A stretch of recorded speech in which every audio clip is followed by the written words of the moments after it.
Perdukunan sebenarnya dapat digolongkan menjadi dua bagian besar. Pertama adalah terawang, yang kedua terkait dengan sihir. Terawang adalah usaha manusia mencari aman dengan informasi yang berasal dari kekuatan supernatural. Kalau Anda pergi ke suatu tempat, kemudian mencari ramalan, nah itu terawang. Jadi kekuatan yang dipakai bukan kekuatan natural. Natural berarti dari kata nature, natura, bahasa latinnya alam. Kekuatan natural itu kekuatan alam, alamiah. Super itu dari bahasa latin di atas. Jadi di atas yang alamiah. Maka kekuatan supernatural atau supernatural dalam bahasa Indonesia itu seringkali mengatasi apa yang alamiah. Contohnya kalau masa depan, yang alamiah itu kita tahu masa depan atau tidak? Tidak tahu, itu alamiah. Manusia tidak pernah tahu masa depan. Tetapi kekuatan supernatural bisa menggali informasi di masa depan yang kemudian diberikan kepada seorang dukun. Namanya macam-macam. Dukun, paranormal, apapun namanya. Tapi intinya itu semua dukun. Yang kedua sihir. Usaha manusia memakai sarana fisik untuk memanggil kekuatan supernatural agar kekuatan itu melakukan kehendak si pemanggil. Jadi kalau ini bukan hanya informasi, misalnya pesugihan, orang pengen menjadi kaya itu juga dengan sihir. Sarana fisik yang dimaksud itu apa? Ya ada jampi-jampi, ada mantra-mantra, ada syarat-syarat tertentu. Pengasihan itu alias pelet. Pelet itu kalau Anda mencintai lawan jenis, orangnya nggak mau, Anda datang ke dukun diberi syarat, nanti bawa rambutnya cewek itu, lalu ucapkan bul, gibal, gibul, gedibal, gedibul, takutuk, takutuk, bem, bem, bem, bem, bem. Setelah kamu ucapkan begitu, ceweknya akan terpelet jatuh cinta pada kamu. Itu sarana fisik. Memanggil kekuatan supernatural itu untuk melakukan kehendak si pemanggil. Mau jadi kaya, mau orang lain jatuh cinta, naik karir, dan sebagainya. Bahkan termasuk yang mengirimkan benda-benda tajam yang disebut dengan nama santet. Apakah apapun mampu dilakukan oleh kekuatan supernatural itu? Sejauh ini boleh dikatakan tanda petik apapun mampu. Apapun mampu. Tapi itu tanda petik bukan berarti semuanya mampu, tetapi sebagian besar itu mampu. Membuat kaya itu mampu, ya, membuat lawan jenis terpikat itu mampu, naik karir itu mampu, bahkan membunuh orang lain atau melukai orang lain itu juga mampu. Itu sihir namanya. Nalarnya seperti apa? Nalarnya seperti ini. Manusia itu memerintah kekuatan supernatural. Cara memerintahnya bagaimana? Kekuatan supernatural itu diperintah dengan sarana. Sarananya itu benda, mantra, tindakan, dan macam-macam hal yang dipersyaratkan, yang harus dipenuhi atau dipatuhi oleh manusia. Contohnya tadi untuk pelet, bendanya misalnya sobekan bajunya si cowok atau rambutnya si cewek. Lalu ada mantranya, mantra bisa diucapkan apapun lah itu, tung kitang kintung, plaku plaku plak dan sebagainya. Tindakan ada gerakan-gerakan tertentu, makanya kadang-kadang pakai dan sebagainya. Dan itu semua biasanya dipersyaratkan. Kalau mau ini, bendanya ini, mantranya ini, syaratnya ini. Kamu harus mengumpulkan ayam hitam, ayam kakinya 4, apalah gitu yang macam-macam lah. Mentimun yang ujungnya sekian senti atau apa saja. Nah, kekuatan supernatural itu kalau manusia sudah memenuhi atau patuh pada sarana yang dimaksud, benda, mantra, tindakan, dan lain sebagainya itu, maka kekuatan supernatural yang dimaksud melaksanakan perintah, sehingga tujuan manusia itu tercapai. Jadi nalar dunia perdukunan adalah memerintah kekuatan supernatural berdasarkan sarana yang harus dipatuhi oleh manusia. Jadi sebenarnya di sini yang mengendalikan adalah kekuatan supernatural itu. Kayaknya manusia memerintah, tetapi sesungguhnya kekuatan supernatural itu memerintah manusia. Yang terjadi sesungguhnya sebaliknya. Kekuatan supernatural itu memberi syarat berupa benda, mantra, tindakan. Tindakan itu macam-macam. Misalnya, kalau kamu tokonya mau laku, mantranya adalah kutuk, kutuk, plaku, plaku, plaku, bung. Nanti kamu mengelilingi toko, kencing. Di keempat sudutnya, macam-macam loh. syaratnya itu macam-macam. Dan dunia perdukunan selalu begitu. Sarana yang dipakai, mantra, benda, tindakan itu seringkali memang tidak nyambung dan tidak nalar kalau kita nalar dengan logika. Tapi apakah itu bekerja? Bekerja. Tergantung kekuatan supernatural yang dipakai, setinggi apa, sekuat apa, kuasanya sebesar apa. Kemudian tercapai tujuannya. Pertanyaannya adalah di bagian yang tengah itu ada kekuatan supernatural. Pertanyaan besar pertama adalah kekuatan apa itu yang dipakai? Kita hanya tahu supernatural yang di atas natura, di atas nature, non alamiah. Tapi kekuatan apa atau kekuatan siapa? Lalu yang nomor dua, menurut iman Katolik, bolehkah kita memakai kekuatan supernatural itu? Nah, ini yang akan dijawab 1 dan 2 ini yang akan dijawab dalam pembicaraan pada malam hari ini menggunakan tinjauan Alkitabiah. Jadi pertama-tama Alkitab bilang apa terkait dengan 2 pertanyaan ini mengenai kekuatan supernatural. Mari kita lihat bagaimana kekuatan supernatural bekerja. Karena nanti ada kekuatan supernatural yang berasal juga dari kekuatan ilahi. Tuhan itu supernatural juga loh, saudara-saudari. Harap diingat, ketika mengatakan supernatural, itu belum langsung menunjuk pada kekuatan apa atau siapa, itu masih umum. Seperti juga kalau kita ngomong kekuatan natural. Kekuatan natural itu kekuatan alamiah. Contohnya kekuatan angin, kekuatan api, itu natural. Kekuatan manusia itu juga natural. Kita bisa mengangkat barang 20 kilo, itu natural. Tapi kalau manusia bisa mengangkat barang 200 ton, itu supernatural. Nah, terkait dengan Tuhan tadi, Tuhan itu juga golongan supernatural, karena di atas alam, kekuatan Tuhan itu. Nah, ayat Alkitab yang akan saya tunjukkan, saya akan menunjukkan ayat Alkitab yang menggambarkan 2 kekuatan supernatural yang bekerja. Ada 2 kekuatan supernatural yang saling bertanding dalam kitab yang akan saya sebut ini, yaitu di dalam kitab Keluaran bab 8 ayat 1 dan seterusnya. Kita mulai dari ayat 1. Ini ceritanya mengenai Musa yang di Mesir. Ayat 1, berfirmanlah Tuhan kepada Musa, pergilah menghadap Fir'aun dan katakanlah kepadanya, beginilah firman Tuhan, biarkanlah umatku pergi, supaya mereka beribadah kepadaku. Jika engkau menolak membiarkannya pergi, maka aku akan menulahi seluruh daerahmu dengan katak. Diberi tulah dengan katak. Nah, kita lanjutkan ayat 5 dan 6. Berfirmanlah Tuhan kepada Musa, ini perkataan Tuhan. Katakanlah kepada Harun, ulurkanlah tanganmu dengan tongkatmu ke atas sungai, ke atas selokan, dan ke atas kolam. Dan buatlah katak-katak bermunculan meliputi tanah Mesir. Lalu Harun mengulurkan tangannya ke atas segala air di Mesir. Maka bermunculanlah katak-katak, lalu menutupi tanah Mesir. Nah, saudara-saudari, inilah yang disebut sebagai kekuatan supernatural. Tetapi kalau ayat yang disebutkan dalam ayat 5 dan 6 ini, kita tahu bahwa ini adalah kekuatan supernatural yang berasal dari Tuhan. Jadi ini kekuatan supernatural yang berasal dari Tuhan, bukan kekuatan lain. Ini jelas karena Tuhan yang memerintahkan. Ayat 7. Tetapi para ahli itu pun membuat yang demikian juga dengan ilmu-ilmu mantra mereka.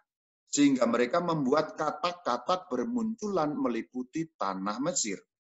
Kita lihat, ayat 6, yang membuat katak muncul adalah Harun.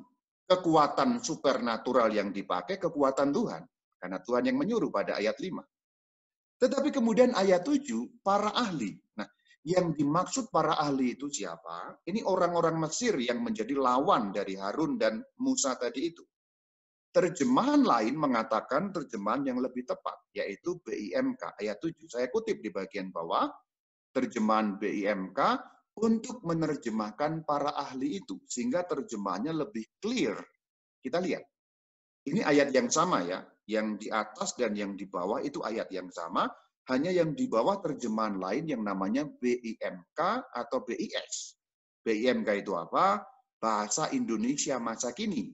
garis miring BIS, Bahasa Indonesia Sehari-hari. Yang di atas terjemahan TB atau terjemahan baru. Kita lihat yang di bawah. Ini ayat yang sama. Tetapi para tukang sihir memakai ilmu gaib mereka dan juga membuat katak-katak bermunculan di negeri itu. Jadi ternyata yang dimaksudkan dengan para ahli dalam Keluaran 8 ayat 7 adalah dukun-dukun negeri Mesir. Pada waktu itu Harun dan Musa, lalu Harun mengeluarkan katak, dukun-dukun Mesir juga mengeluarkan katak. Jadi sebenarnya dua kelompok ini atau dua kubu ini sama-sama dapat mengeluarkan katak. Maksudnya adalah dukun-dukun Mesir mau bilang, kami juga bisa kalau cuman kayak gitu, kami juga punya kekuatan. Pertanyaannya adalah, yang dipakai oleh para dukun Mesir, kekuatan supernatural yang mana?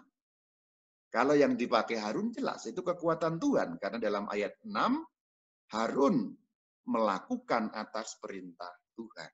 Jadi ini ada dua kekuatan supernatural tentu saja yang saling berlawanan. Kita lihat selanjutnya. Ini masih sambungan yang tadi, ayat 17. Harun mengulurkan tangannya dengan tongkatnya dan memukulkannya ke debu tanah. Segala debu tanah menjadi nyamuk di seluruh tanah Mesir. Jadi Harun masih menggunakan supernatural dari Tuhan membuat nyamuk. Ayat 18, para ahli, ingat para ahli itu yang dimaksud dukun-dukun Mesir. Maka harus dibaca, dukun-dukun Mesir itu pun, nah begitu terjemahannya, parafrasenya begitu, dukun-dukun Mesir itu pun membuat yang demikian juga. Dengan ilmu-ilmu mantranya untuk mengadakan nyamuk-nyamuk, tetapi mereka tidak dapat. Jadi pada saat membuat katak tadi itu mereka bisa. Mereka membuat katak bermunculan, tetapi ketika membuat nyamuk mereka tidak bisa. Rupanya kekuatan supernaturalnya kalah dengan yang dipakai Harun. Masih lanjutannya. Berfirmanlah Tuhan, jadi ini masih Tuhan, kepada Musa dan Harun, dan seterusnya. Ayat 9 langsung, maka jelaga itu akan menjadi debu meliputi seluruh tanah Mesir, dan akan menjadikan barah yang memecah sebagai gelembung, dan seterusnya. Lagi-lagi, kekuatan supernatural dari Tuhan. Kemudian selanjutnya, Keluaran 9 ayat 11. Ayat 11 ya.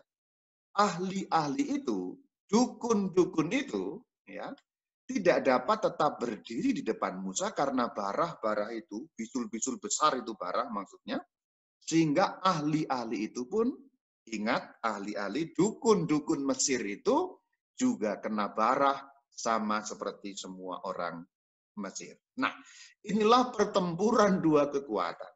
Kita tahu pada ayat 11 tadi, para ahli, terjemahan BIMK saya munculkan kembali, supaya jelas. Ayat 11 kita lihat dalam terjemahan BIMK. Para ahli sihir. Nah, tadi sudah saya katakan, perdukunan cabangnya dua, terawang dan sihir.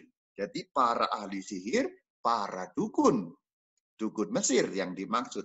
Tidak bisa menghadap Musa dan seterusnya. Jadi kita lihat bahwa di dalam kitab Keluaran, ketika Musa dan Harun diutus ke hadapan Fir'aun untuk membebaskan orang Mesir, ada pertempuran dua kekuatan supernatural. Yang pertama kekuatan supernatural ilahi, yaitu Tuhan. Yang kedua, yang dipakai para dukun. Yang kita akan mendeteksi kekuatan siapa itu. Tentu saja yang dimaksud kita sudah langsung bisa menduga kekuatan supernatural yang dipakai para ahli sihir adalah kekuatan supernatural yang melawan Tuhan. Tidak mungkin kekuatan supernatural yang setia atau menyembah Tuhan, karena gunanya adalah untuk menghadapi kekuatan supernatural dari Tuhan yang dipakai oleh Harun. Jadi ini ada dua kekuatan. Yang melawan Tuhan itu siapa? Kuasa jahat, kuasa gelap, kuasa iblis, kuasa setan-setan.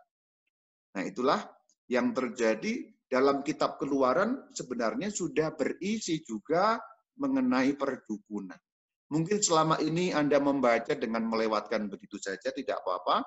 Justru ketika tema kita sekarang perdukunan, kita bisa melihat kitab Keluaran sudah menceritakan kepada kita bagaimana dukun-dukun itu pun menyerang Musa dan Harun ketika mereka diutus untuk menghadap Fir'aun. Selesai. Ini saya mau menceritakan sebagai awalan pertempuran dua kekuatan supernatural.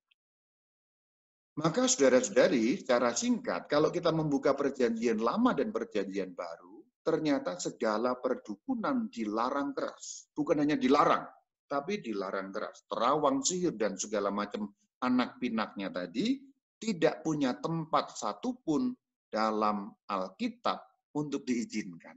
Artinya, dilarang itu pun pakai dilarang keras. Tidak hanya dalam perjanjian lama, nanti perjanjian baru juga mengulang kembali mengenai itu.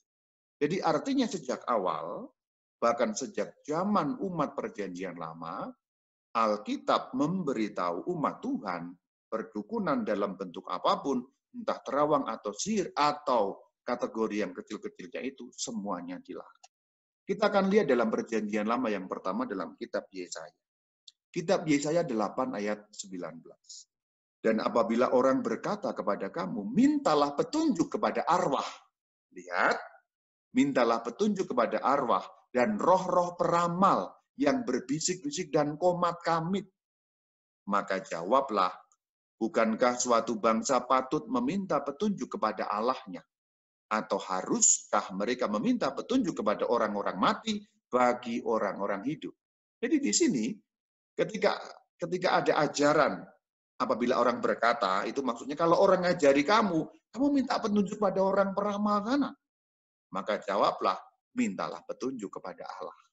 Jadi ini yang bagian pertama dari terawang. Ini terawang tadi itu. Roh peramal dan macam-macam hal tadi itu, perdukunan bagian terawang. Mencari info melalui kekuatan supernatural, yaitu kuasa yang melawan Allah. Karena dikatakan, bukankah patut meminta petunjuk kepada Allahnya? Jadi berlawanan. Jadi artinya roh peramal menggunakan kekuatan yang bukan Allah. Ini pertama dalam kitab Yesaya 8:19. Selanjutnya dalam terjemahan BIMK ini lebih jelas lagi bagaimana ini ayat yang sama ya. Saya akan bacakan ayat 20. Jawablah begini. Dengarkanlah ajaran Tuhan. Orang yang tidak bicara sesuai dengan ajaran itu tidak mempunyai harapan. Maksudnya yang tidak bicara sesuai harapan itu maksudnya apa? Ajaran Tuhan itu apa? Ayat 19. Kita lihat, ini sangat harafiah. Orang-orang akan menyuruh kamu meminta petunjuk dari dukun-dukun. Nah, ini dalam terjemahan lain ya. Ayat 19 yang saya tampilkan terjemahan TB, sementara dalam terjemahan BIMK lebih kurang harafiah tetapi lebih jelas. Orang-orang akan menyuruh kamu meminta petunjuk dari dukun-dukun dan seterusnya. Tapi dikatakan, dengarkan ajaran Tuhan. Jangan, gampangnya begitu. Jangan ke dukun, tapi ke Tuhan. Jadi sudah sangat jelas. Sebenarnya kita semua sudah tahu jawabannya. Tapi gunanya pertemuan ini adalah mencari landasan-landasan Alkitabiah. Sehingga kita tahu di mana dilarangnya. Sekarang Yesaya 44 ayat 25. Akulah Tuhan yang menggagalkan ramalan tukang peramal dan mempermainkan tukang tenung-tenung. Ini dua kategori ya. Tukang peramal berarti terawang. Tukang tenung berarti sihir. Dua kategori yang saya tadi sebutkan di awal dalam dunia perdukunan tadi. Tukang peramal. Tukang peramal itu adalah terawang, tukang tenung itu sihir. Nah, itu. Jadi dalam Yesaya 44:25 sudah dikategorikan dua hal itu. Selanjutnya ini agak panjang, saudara-saudari. Yesaya 47:12 dan seterusnya. Kita lihat. Bertekunlah saja dengan semua mantra dan sihirmu yang merepotkan engkau sejak masa kecilmu. Siapa tahu itu berguna bagimu untuk menakut-nakuti musuhmu. Engkau payah karena banyaknya nasihat. Suruhlah peramal-peramal tampil menyelamatkan engkau. Mereka yang telah meneliti segala penjuru langit. Ya, ini bahasanya kayaknya suruhan atau perintah, tetapi ini bukan. Ini bukan perintah. Ini seperti sindiran bahasa ini. Karena kalau kita membaca ini tidak tepat, nanti malah salah. Ada loh Romo ayatnya, kita malah disuruh ke peramal. Di mana ayatnya? Yesaya 47 ayat 13. Bacakan. Suruhlah peramal-peramal. Wah, berarti boleh Romo, kita disuruh ke peramal-peramal. Koplak. Ini sindiran, bahasanya konteksnya sindiran. Kalau bahasa Sunda ini namanya nyungkun. Kalau bahasa Jawa lebih tepat. Kalau Anda tahu bahasa Jawa, ini namanya ngelulu. Ini ngelulu, orang dilulu. Maksudnya larangan tetapi dibuat seperti perintah. Contohnya, ada anak main lumpur, harusnya jangan main di lumpur. Tapi bapaknya bilang, udah aja kamu main di lumpur sana. Padahal maksudnya itu dilarang, tapi dengan bahasa menyuruh. Nah, konteksnya ini. Jadi bukan berarti Alkitab memerintahkan kita untuk pergi ke beramal, bukan. Itulah gunanya membaca Alkitab dengan benar. Selanjutnya, kalau konteksnya dengan ayat 13 nyambung ke 14 baru jelas.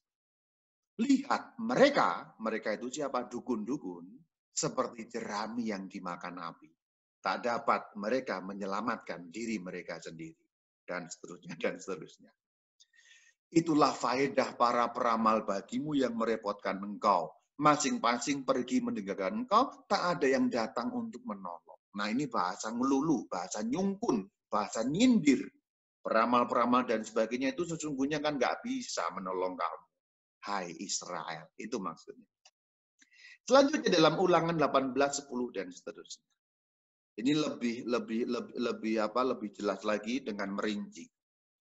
Di antaramu janganlah, ini harafiah sekarang. Di antaramu jangan didapati seorang pun yang mempersembahkan anaknya laki-laki atau anaknya perempuan sebagai korban dalam api ini tumbal. Ataupun seorang yang menjadi petenung, tukang sihir, peramal, seorang penelaah, dan seorang penyihir, seorang pemantra, ataupun seorang yang bertanya kepada arwah atau kepada roh peramal. Jadi harafiah sekali dalam Ulangan 18, ayat 10 dan seterusnya, jangan, rinciannya banyak, tapi kalau diringkas ya dua tadi, jangan menjadi ahli terawang, jangan menjadi ahli sihir, bahkan jangan datang kepada mereka. Karena keterangan bagian ayat 11, bertanya itu pun dilarang. Kepada arwah, kepada roh peramal. Lalu ayat 11 selanjutnya, meminta petunjuk kepada orang-orang mati. Nah, itu dia. Ayat 12 memberi keterangan yang sangat jelas, sebab setiap orang yang melakukan hal-hal ini adalah kekejian bagi Tuhan. Kenapa kok ini kekejian? Karena berpaling dari Tuhan dengan percaya kepada roh-roh lain yang melawan Tuhan. Kita tahu itu kekuatan jahat, kekuatan setan. Ini terjemahan yang lain dalam BIMK lebih jelas lagi.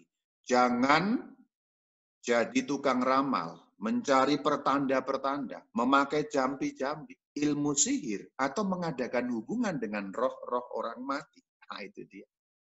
Ayat 12, perbuatan-perbuatan itu jahat, dibenci oleh Tuhan. Dalam Yeremia, kita lihat, janganlah kamu mendengarkan nabi-nabimu, juru tenungmu, juru mimpimu, sama. Tukang ramal, tukang sihir, dan seterusnya. Kita lihat. Mereka bernubuat palsu. Mereka bernubuat seakan-akan menyampaikan masa depan. Ramalan. Tapi itu palsu karena bukan datang dari Tuhan.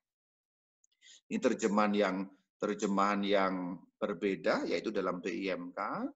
Mereka mengaku menerima petunjuk dari mimpi, roh-roh halus dengan memakai kekuatan gaib. Ayat 10 jelas sekali, mereka menipu kamu.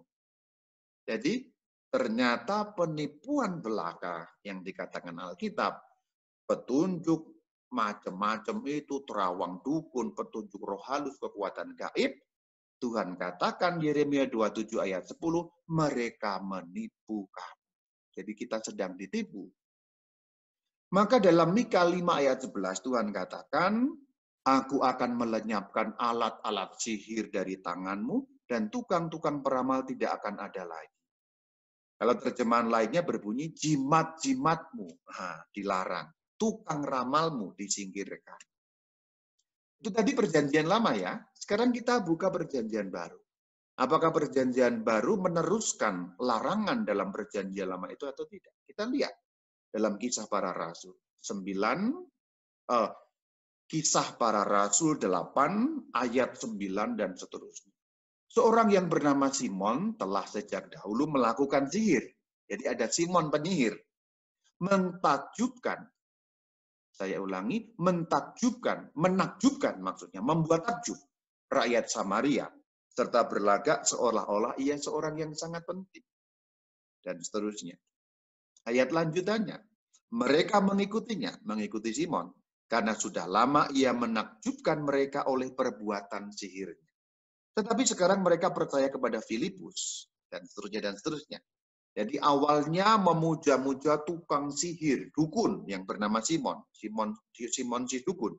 Tapi ternyata kemudian orang-orang Samaria percaya kepada Filipus. Ini Filipus diakon yang dimaksud pada kisah para rasul ini. Dibaptis menjadi orang Kristen, menjadi pengikut Yesus Kristus, menjadi pengikut agama jalan Tuhan. Ayat 13. Simon sendiri juga menjadi percaya. Jadi dukunnya itu juga beriman. Dan sesudah dibaptis, ia senantiasa bersama-sama dengan Filipus. Dan takjub ketika ia melihat tanda-tanda dan mukjizat besar yang terjadi. Wah, dia percaya, beriman, tapi kemudian dia hanya melihat tanda-tanda mukjizat yang terjadi. Jadi dia ngintil, bahasa Sundanya. Bahasa Jawanya ngintil, ngikut terus, ngikut Filipus diakon, lihat, wah hebat sekali ya. Lalu Simon berpikir lain, saudara-saudari. Ketika Simon melihat bahwa pemberian Roh Kudus terjadi dan seterusnya, ia menawarkan uang kepada mereka, kepada rasul-rasul, serta berkata, nah ini pikirannya masih pikiran dukun. Jadi Simon dukun ini sudah menjadi Katolik, sudah menjadi Kristen, sudah menjadi pengikut Kristus, sudah menjadi orang Kristianos, sudah menjadi pengikut agama jalan Tuhan, tetapi pikiran perdukunannya masih menguasai. Buktinya ayat 19. Berikan juga kepadaku kuasa itu. Nah ini mahar itu loh. Nanti dikasih duit ada maharnya diberi kuasa. Supaya jika aku menumpangkan dan seterusnya. Ia boleh menerima Roh Kudus. Jadi bagi Simon, pencurahan Roh Kudus itu tidak lain adalah usaha manusiawi. Seperti mantra dan sebagainya tadi itu. Jadi pikirannya itu masih pikiran dukun meskipun sudah percaya kepada Yesus Kristus. Dan sampai sekarang ada orang-orang seperti itu di antara kita. Baptisnya Katolik, namanya Katolik, ke gereja juga, doa rosario juga, ke dukun iya. Tapi Petrus berkata kepadanya, binasahlah kiranya uangmu bersama dengan engkau. Karena engkau menyangka dan seterusnya dan seterusnya. Ini kejahatan. Maka dikatakan Petrus dalam ayat 22, jadi bertobatlah dari kejahatanmu. Nah itu dia ya. Sebab kulihat hatimu telah seperti empedu yang pahit dan terjerat oleh kejahatan. Jadi orang pengikut Kristus yang mengaku sudah percaya beriman, tetapi masih mempraktekkan, masih berpikiran, masih mengikuti hal-hal yang seperti itu, rupanya dikatakan empedu yang pahit. Alkitab katakan empedu yang pahit. Jadi kalau Anda rajin doa rosario, tetapi juga rajin bermantra-mantra untuk membuat toko Anda laris atau karir Anda maju, pergi ke Gunung Kawi, ke Gunung Sahari, atau gunung manapun, Tangkuban Perahu atau manapun, Gunung Kemukus dan macam-macam, manapun terserah saya juga nggak terlalu tahu, Anda adalah empedu yang pahit, saudara-saudara. Dikatakan hatimu telah seperti, ini bagaikan empedu yang pahit. Empedu yang pahit itu apa? Orang Katolik yang menggunakan perdukunan.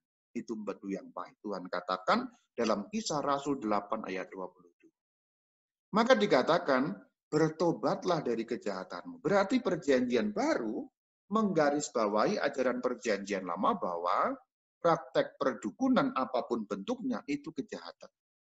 Alkitab perjanjian lama tadi mengatakan apa? Kekejian. Keji. Jadi keji kepada Tuhan. Alkitab perjanjian itu mengatakan kejahatan, empedu yang pahit. Simon bertobat atau tidak?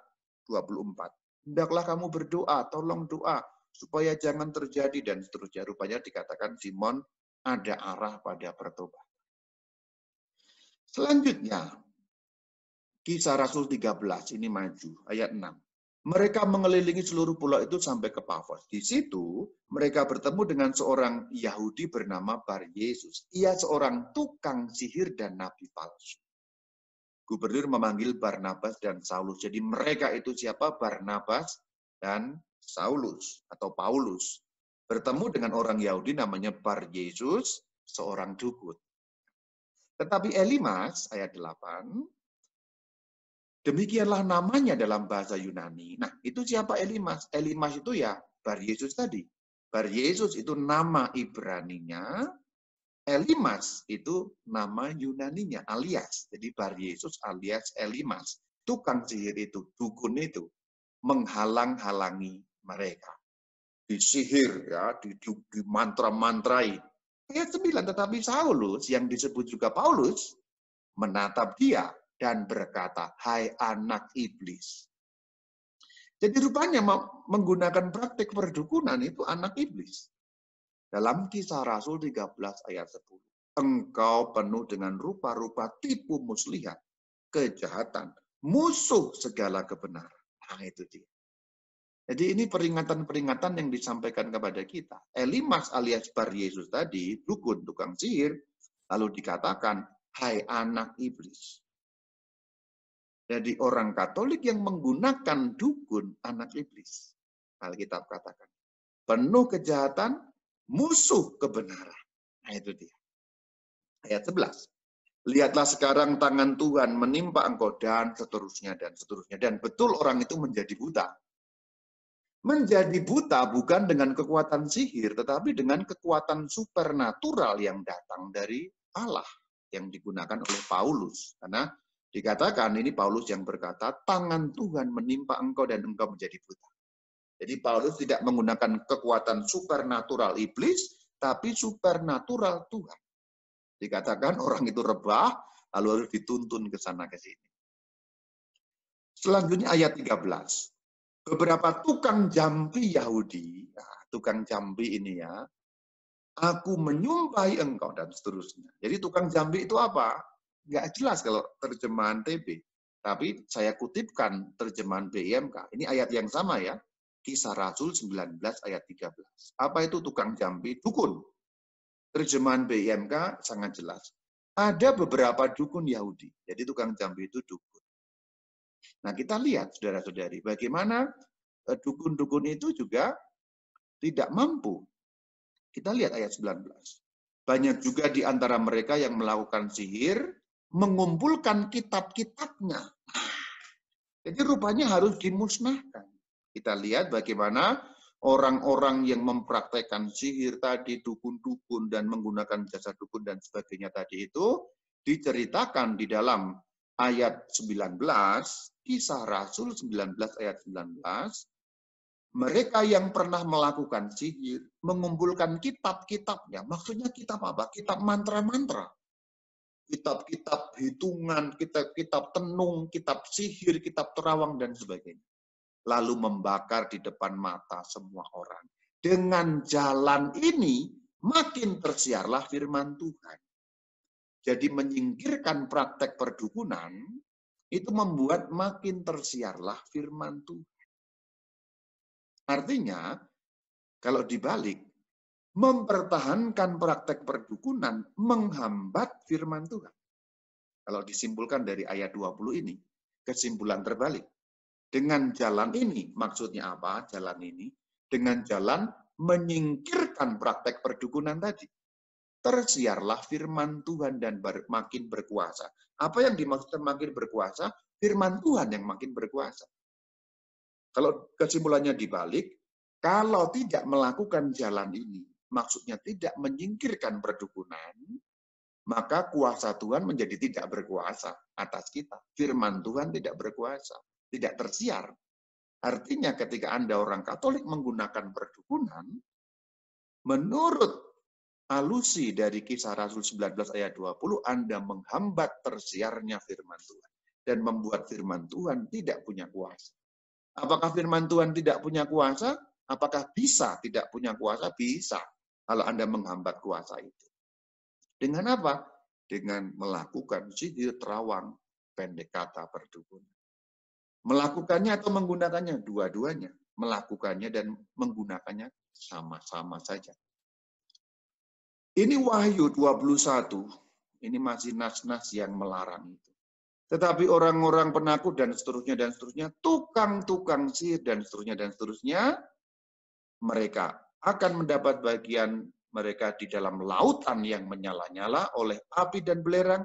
Inilah kematian yang kedua. Kitab Wahyu mengatakan pengguna sihir dari perdukunan dan sebagainya tadi itu yang sudah dirinci, mati 2 kali. Apa artinya? Masuk neraka. Kenapa kok bisa begitu? Anak iblis. Tadi disebut ya dalam Kisah Rasul. Nah, ini terjemahan yang lain dalam Wahyu 21 ayat 8. Terjemahan yang pertama itu TB, masih agak samar, tetapi lebih harafiah. Yang terjemahan yang kedua terjemahan dinamis, tetapi lebih jelas. Wahyu 21:8 menurut terjemahan BIMK. Orang-orang yang memakai ilmu-ilmu gaib yang saya tebak.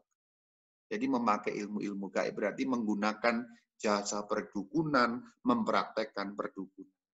Kematian tahap kedua. Kematian tahap kedua itu artinya apa? Kematian setelah kematian. Nah, itu maksudnya apa? Ini bahasa simbolis. Kematian setelah kematian itu bahasa simbolis, nyemplung neraka. Itu maksudnya. Wahyu 22 ayat 15. Tetapi anjing-anjing dan tukang-tukang sihir sama, ya, tidak mendapat bagian, tinggal di luar kota suci. Terjemahannya ini lebih dinamis dalam terjemahan BIMK ayat yang sama ya, Wahyu 22 ayat 15. Orang-orang yang memakai ilmu-ilmu gaib, semua orang itu tempatnya di luar kota. Luar kota yang dimaksud itu apa? Kota Yerusalem surgawi. Ini kiasan, maksudnya surga. Nah, saudara-saudari, pertanyaan besarnya tadi terjawab. Jawaban atas tanda tanya di depan tadi. Lalu kekuatan supernatural yang dipakai dalam perdukunan tadi itu kekuatan siapa? Kekuatan iblis dan roh jahat. Itulah kenapa larangannya begitu kuat. Lalu kalau demikian, bolehkah kita menggunakannya? Tidak, tentu saja.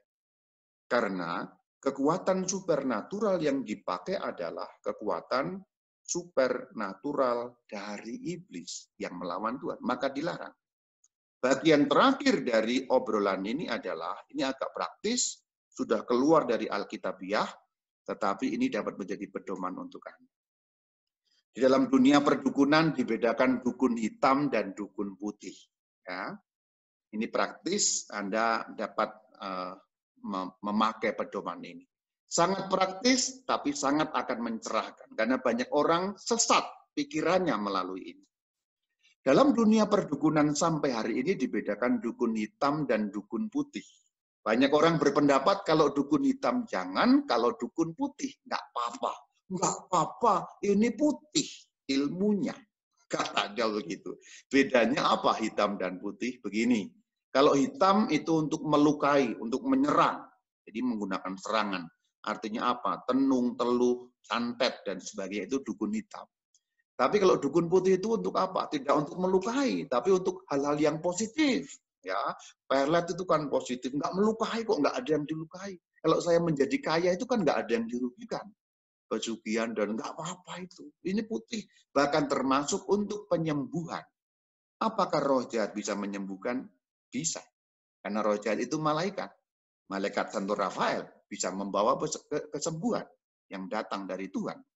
Maka roh-roh jahat yang adalah malaikat juga sama, malaikat yang jatuh membawa kesembuhan. Jadi dukun hitam dan dukun putih itu hanya berbeda dalam cara kerja.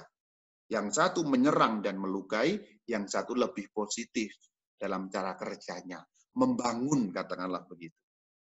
Namun Anda garis bawahi baik-baik. Saya akan bicara dengan sangat jelas dan gamblang. Namun kekuatan supernatural yang mereka pakai, baik dukun hitam maupun dukun putih, aliran hitam maupun aliran putih, hanya beda metode dan cara kerjanya, namun kekuatan supernatural yang dipakai sama. Kekuatan apa atau kekuatan siapa? Iblis dan roh-roh jahat. Kok bisa begitu, Romo? Ya memang begitu. Yang dipersoalkan itu bukan metode atau tindakannya. Bukan soal melukai, menyerang atau tidak. Tapi kekuatan supernatural yang dipakai di balik itu. Dan ini banyak orang Katolik tersesat Anak itu nggak apa-apa kalau itu aliran putih. Kalau aliran putih itu nggak apa-apa. Nggak apa-apa bagaimana? Kalau yang dipakai adalah kekuatan iblis dan roh jahat. Apakah nggak apa-apa? Ya apa-apa. Alkitab mengatakan anak iblis bertobatlah melawan tersiarnya firman Tuhan. Nah, bagian terakhir ini tidak alkitabiah tetapi praktis untuk membekali Anda nanti untuk bagian kedua, yaitu tinjauan kateketis, dan semoga ada bagian ketiga tinjauan praktis. Maka saya mengakhiri pembicaraan ini supaya nanti kita bisa masuk ke tanya jawab, dan saya mohon supaya tanya jawabnya juga terarah ke soal-soal alkitabiah dulu. Karena ini dibahas dulu dasar-dasarnya, sehingga nanti kita bisa masuk ke soal kateketis. Kalau kateketis maksudnya apa? Landasan KGK, ya, Katekismus Gereja Katolik. Kalau praktis itu apa? Ya, dalam praktek. Kalau nanti yang soal-soal praktis kita baru nanti ya. Sekarang yang landasan-landasan Alkitabiah dulu dicerna, diulas lagi, meskipun sebenarnya jawabannya jelas, tapi sekarang kita tahu bahwa sejak zaman Perjanjian Lama, zaman Musa, nyambung sampai zaman para rasul, konsisten. Dalam hal apa? Melarang penggunaan perdukunan dan anak pinaknya. Kenapa? Karena kekuatan yang dipakai, kekuatan iblis. Shalom alaikum.